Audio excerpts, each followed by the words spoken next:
Hello and welcome to the second part of my story. My name's Dave, I'm 42, I live in the UK on the south coast. I think in this part I'm just going to tell you about how I got to this stage. Tomorrow I'm having my operation to have my parotid tumour removed. Sorry, that's front on here. So I'm going to have my parotid tumour removed tomorrow. But I just want to tell the story of how I got to this stage really.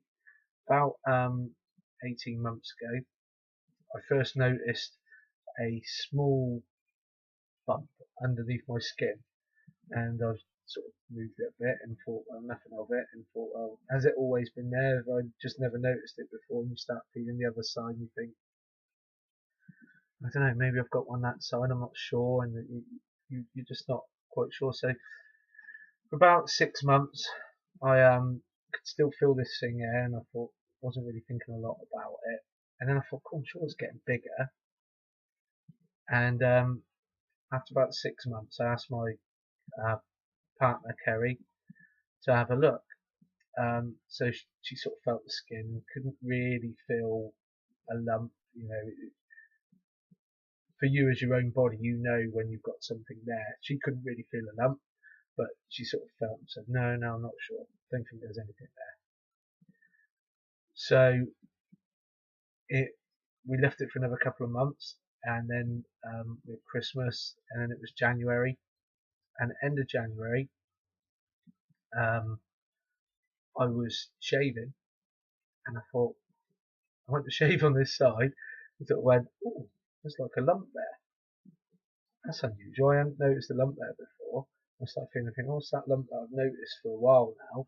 It's actually showing. So I went downstairs and spoke to my partner and said, oh, can you have a look? Because I think this has come up as a lump now. And she looked at it and said, yes, it has, and it's, you know, it's quite prominent, and I can see it. I think it's time you went down to the doctors. So on the end of January, I went down to my doctors and said, could you have a look at this lump? I've been looking on Google, the fatal Google. I was Googling lumps near ears, and had decided it was the parotid gland, the salivary gland, and spoke with a doctor, and he agreed and said, look, if you've had it for a year, we really need to go and see a specialist and have him look at it. So I got sent to see a specialist, waited sort of 6 weeks, went and saw a specialist. That wasn't great at first. I saw one of their locums who I don't think she really knew what she was on about. She was on about putting a needle in it and taking some blood or a sample with a needle, and then she went and spoke to the actual specialist, and he said, absolutely don't do that because if it's a cyst it will burst and things like this. So I googled a few things and knew it was one of three things. It was either a stone, which is a build-up of magnesium and different bits and pieces that form a stone and a blockage in your gland, which I was kind of hoping it was, a cyst, or a tumour. So I knew it was one of three things.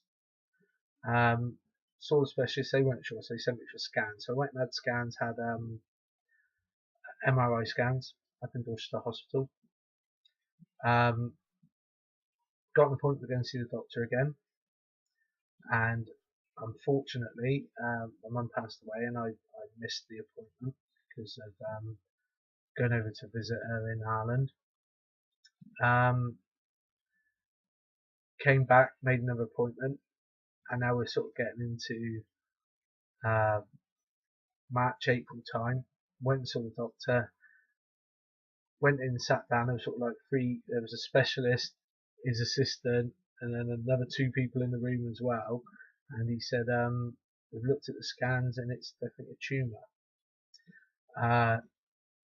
Of course, you know, just a mention of a tumour, things go through your head and you think, oh my god, this is really bad, I've got a tumour.